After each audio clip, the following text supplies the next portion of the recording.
Veamos ahora los efectos de la pasión de Cristo.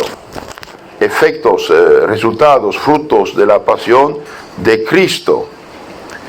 Bien, este tiempo, hermanos, de la pasión y de Pascua es tiempo de renovación espiritual para seguir a nuestro Señor y aprovechar de los frutos de su pasión.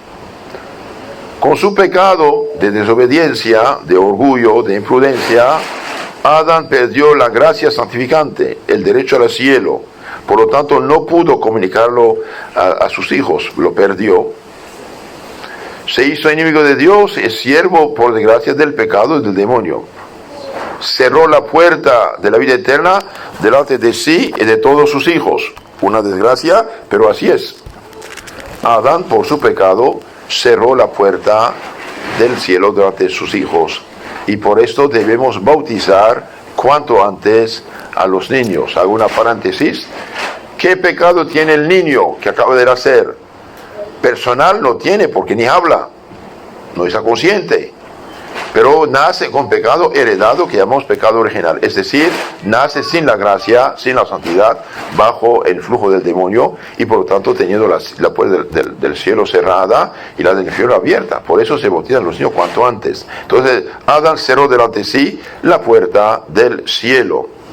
Pero Dios misericordioso nos dio a su Hijo como Salvador, nuestro Señor Jesucristo, que aceptó de ser nuestro fiador y dar su vida en la cruz. Que hermanos, el jueves santo, en la noche, a la madrugada del viernes santo, nuestro Señor en Getsemaní veía todos los pecados de todos los hombres hasta el fin del mundo venir sobre él como aguas negras. Por eso tuvo tanto asco en la agonía. Tanto asco de ver todos esos pecados, incluso de esos niñitos, venir sobre él como aguas negras. Y él aceptó de expiar sus pecados como si fueran sus pecados personales. Él, que es el inocente Cordero de Dios, santo de los santos, en su humanidad tuvo asco de ver todo esto. Y bien, aceptó de padecer la agonía, las humillaciones de las falsas acusaciones de los falsos juicios, tribunales de la noche, tribunales de la mañana, y muy de madrugada como un malhechor, lo llevan encadenado al gobernador romano Pilatos y lo acusan de un montón de cosas. Es verdad que Pilatos, igual que Herodes, se dieron cuenta que no merecía la muerte y sabía, dice el Evangelio, que Pilato sabía que por envidia lo habían atacado. Sin embargo, debido a su debilidad y su interés para no ser denunciado y destruido, lo aceptó de condenarlo al suplicio máximo que había en esa época, degradante y doloroso, de la crucifixión. Nuestro Señor aceptó, de cargar esta cruz, llegar al Calvario, cumplir las profecías y morir en la cruz por todos y cada uno de nosotros. Por todos y cada uno de nosotros. Ahora, ¿por qué el sacrificio de Cristo tiene un valor infinito? Por su persona divina. Cristo tiene dos naturalezas y una persona. Naturaleza divina, naturaleza humana. Como hombre es uno de nosotros, ¿sí? Pero debido a que su persona es la del Verbo encarnado, Dios hecho hombre, todo lo que hace Cristo en su humanidad se atribuye a la divinidad y por lo tanto tiene un valor infinito. Entonces Cristo, dice San Pablo, mereció una redención eterna para todos los hombres. Y esta redención eterna, ustedes lo saben, llega a nosotros mediante la Iglesia y los sacramentos. Ahora, ¿cuáles son los efectos, los frutos maravillosos de la pasión pasión y muerte y resurrección de Cristo? Santo Tomás de Aquino, resumido por el padre Antonio Rollo Marín, un gran teólogo católico del siglo XX, da 6 efectos de la pasión de Cristo. ¿Cuáles son? Primero, liberación del pecado. Por su muerte y sacrificio nos libera del pecado. Segundo, nos libera del poder del demonio, ¿Qué es lo que da poder el demonio? El pecado. Destruye el pecado, el demonio queda expulsado a patadas. 3, nos libera por su pasión de la pena del pecado, que es el infierno eterno. 4, nos reconcilia con Dios, devolviéndonos la gracia, santidad del Espíritu Santo y derecho al cielo. Y 5, abre la puerta del cielo, estaba cerrada, abre la puerta del cielo. Y 6, Cristo mismo en su humanidad exaltado, constituido juez de vivos y muertos. Entonces, el primer efecto, dijimos, es la liberación del pecado. En efecto, leemos en el Apocalipsis de San Juan, capítulo 1:5, nos amó, Cristo nos amó y nos limpió de los pecados con su sangre. Con su sangre. ¿Y cómo llega esa sangre purificadora? Ya lo dije, mediante el bautismo, la penitencia por los pecados y la Santa Misa. Por eso, que hermanos, el diablo siempre, desde Lutero al menos, quiso falsificar el más precioso que tenemos, la Santa Misa. La misa no es una fiesta, cuidado, no es un banquete, no es una reunión de amigos, es algo mucho más, infinitamente más. La misa es el santo sacrificio del Viernes Santo, hecho presente, actualizado, con los mismo poder, misma eficacia, en nuestro provecho, de otro modo. Cuando usted asista a la Santa Misa, es como si estuviera delante de la cruz de Cristo el Viernes Santo, al lado de la Virgencita, de San Juan, de la Magdalena, de las Santas Mujeres. No es cualquier cosa. Hoy quieren cambiar la misa, hacer cualquier cosa a la protestante.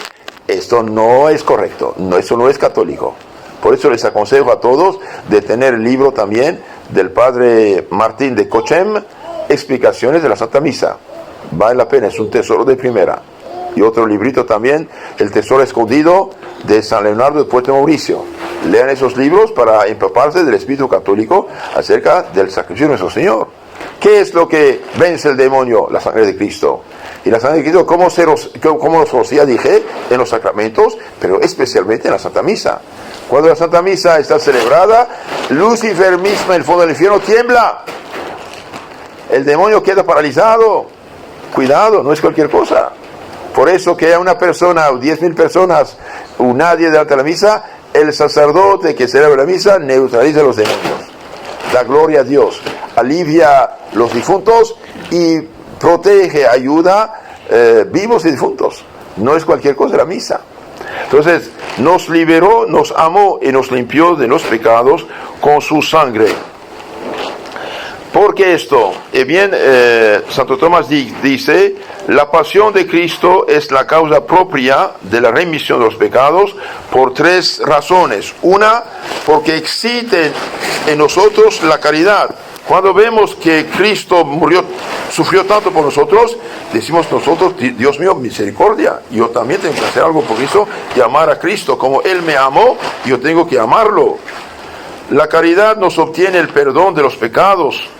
Los pecados le son perdonados sus muchos pecados porque mucho amó. Entonces, cuando vemos lo que sufre Cristo, bien, nosotros nos arrepentimos y lo amamos y nos confesamos y recuperamos la gracia. También nos salvó por vía de redención, es decir, dio su vida por nosotros en la cruz, como dije, y por vía de eficiencia, es decir, nos aplica esta sangre salvadora en la iglesia mediante los santos sacrificios. De hecho, a los Romanos capítulo 3, 25 dice, Dios ha puesto a Cristo como sacrificio propiciatorio mediante la fe en su sangre. Mediante la fe en su sangre. Entonces, cuando me confieso, cuando me bautizo, cuando escucho la Santa Misa, tengo fe en esta sangre de Cristo que nos ayuda. También Cristo nos liberó del poder del diablo, haciendo resumen, ¿no? Al acercarse su pasión, dijo el Señor a sus discípulos, ahora es el juicio de este mundo. Ahora el príncipe de este mundo será arrojado fuera, y yo, si fuera levantado de la tierra, levantado en la cruz, todo lo atraeré a mí. En San Juan 12, 31. Escuchemos la hermosa exposición de Santo Tomás acerca del poder que el diablo ejercía sobre los hombres antes de la pasión de Cristo. Hay 3 cosas que considerar. Por parte del hombre, el hombre al pecar se entrega al demonio. por parte de Dios. Dios dice al hombre, no me haces caso, y bien, que tu voluntad se haga hijo. Y por parte del diablo, bien, el diablo por envidia hace esto. Por eso Dios va a expulsar el demonio por el sacrificio de Cristo. Otro fruto de la pasión de Cristo, liberación de la pena del pecado. El que hermanos, peca mortalmente, da en la espalda a Dios, cierra delante de sí la puerta del cielo, abre el infierno. Y bien, al confesarse, al bautizarse, al arrepentirse, y bien, Cristo expulsa el demonio y el pecado y paga la deuda eterna del infierno. Y finalmente abre la puerta del cielo delante de todo bautizado o de todo bautizado que pecó pero que se confesó arrepentido. Por eso la Madre Iglesia pide que todos los hijos se confiesen, comulguen en este tiempo de Pascua para tener parte a la salvación de Cristo. Y finalmente Cristo fue exaltado, constituido juez de vivos y muertos, porque dice San Pablo a los Filipenses capítulo 2, se humilló Cristo, hecho obediente hasta la muerte de cruz, por lo cual Dios lo exaltó y le dio nombre sobre todo nombre, a fin de que al nombre de Jesús doble rodilla cuanto hay en los cielos, en la tierra, en los abismos, y toda lengua confiese que Jesucristo es Señor, para gloria de Dios Padre. Podría alargar mucho más, quedamos con esto. Entonces, tenemos 6 frutos de la pasión de Cristo. ¿Cuáles son? Liberación del pecado, liberación del poder del demonio, liberación de la pena del pecado, que es infierno eterno, reconciliación con Dios, apertura de la puerta del cielo y exaltación de Cristo nuestro Señor. Queridos hermanos, demos gracias a Dios de tener la fe divina y católica. Amemos esta fe, estudiemos esta fe, valoricemos esta fe. No cualquier fe salva, es mentira. Cristo dice, soy el camino, la vida y la verdad. Nadie pasa al Padre sin pasar por mí. Y Cristo, ¿cómo actúa 2000 años después? En su iglesia, que es una santa católica y no cualquier changarrito fundado por cualquier pobre hombre engañado. Cuidado. Amamos los hombres, pero no amamos sus errores. Entonces, sigamos las huellas de los santos para bien de nuestra alma, honestidad con Dios y honestidad con la gente también. Amar a la gente no es dejarlos en sus errores. San Pedro, San Pablo amaban a los griegos, romanos, egipcios, sirios. Pues claro que sí. Por eso trabajaron tanto, por eso fueron tan perseguidos y por eso finalmente hasta dieron su vida. Pero esta vida que dieron no fue de balde, puesto que dejaron discípulos, y esos discípulos durante 300 años fueron perseguidos, menospreciados, rechazados, matados, miles y miles de mártires, y finalmente el emperador Constantino dijo, basta con esta matanza de cristianos, dio la libertad de la iglesia. Hoy queremos todo bien, dando derecho, por decir, reconciliando el error. Nosotros amamos a todos los hombres, pero no amamos sus errores. Un doctor que no dice la verdad al diabético, ¿cómo podemos calificarlo? Un mal doctor, tiene que decir la verdad. Claro, el diabético a escondidas puede comer su chocolate, o el borrachito tomar y llegar a cirrosis, pero eso no es el asunto del doctor. El doctor tiene que decir la verdad al pueblo. Fuera de Cristo y de su iglesia, una santa católica apostólica, y bien no hay otro camino de salvación, ni se transmite la sangre de Cristo. La sangre de Cristo sí nos rocía con el bautismo, con la confesión, especialmente con la Santa Misa. Por eso valoricemos lo que tenemos y tengamos la caridad de comunicar todo esto a nuestros hermanos engañados con una falsa Biblia. En nombre del Padre, del Hijo, del Espíritu Santo.